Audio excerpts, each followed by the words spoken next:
A fallen brush. A buried truth. My paintbrush clatters to my Charlotte Studios hardwood floor, but I'm frozen, staring at my tablet, swiping through images of a family vow renewal aglow with starlight and cheers. 34 can celebrate my brother Theo's recommitment to Lila, a lavish event planned in secret, excluding me. I'd sent him a handcrafted frame for his new museum roll weeks ago, offering to paint their gallery's mural. My studio, washed in December's silver light, feels like a stranger's, the shimmer now stark. Last fall, Aunt Lillian's voice carried across her veranda, lauding Theo's rise at 31.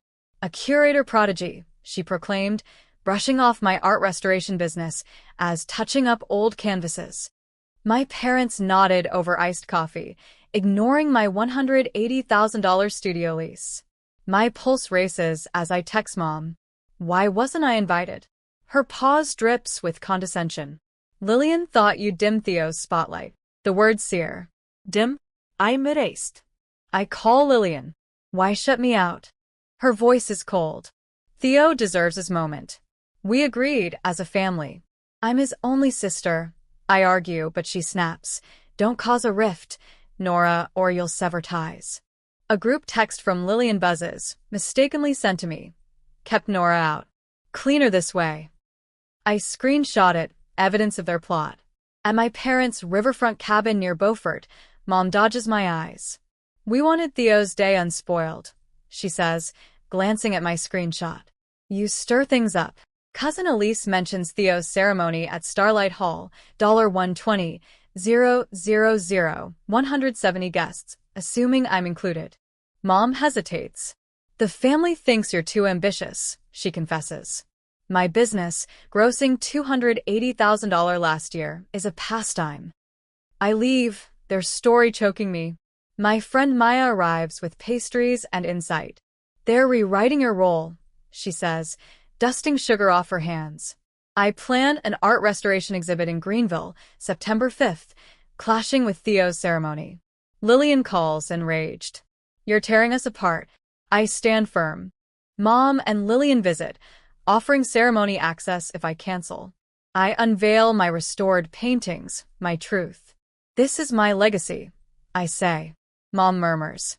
Did we misread you? The courtroom thrums as I face my parents' lawsuit over grandfather Victor's estate. Judge Clara, his mentee, nods. Opening statements. Their lawyer, Simon Holt, steps forward. Judge Victor Lane was a revered historian.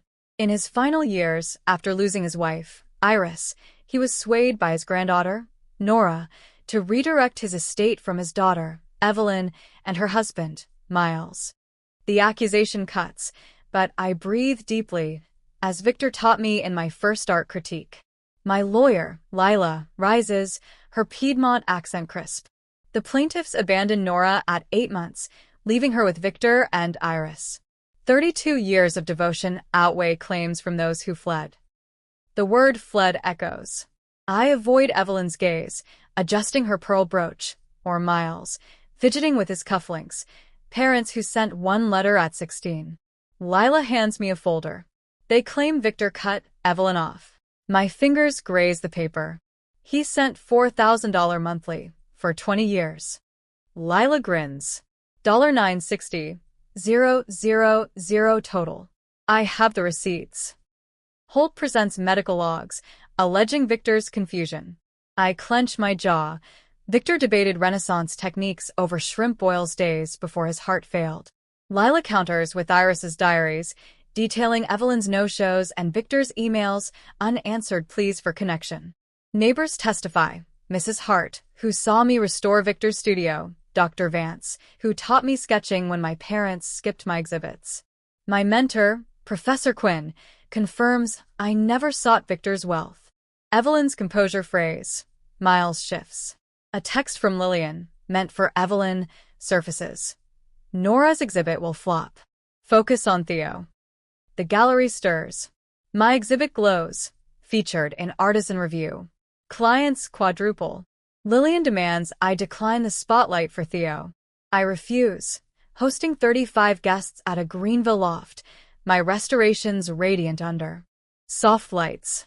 Maya toasts to my truth. I move into a flat with curator Owen. When Lillian and Theo visit, I'm steady. This isn't about you, I say. They leave, Theo's eyes uncertain. A moth flutters on my windowsill, its wings catching moonlight. Judge Clara rules. Victor Laneswell was sound, his intent clear. The plaintiff's claim is dismissed. Evelyn's face twists, Miles exhales. Lila smiles. Justice done. I place a moth sketch on Victor's grave, whispering, I kept our vow. A heron glides nearby, Iris's sign. Grandma calls, seeking my story. I'm ready, my legacy secure in those who stayed.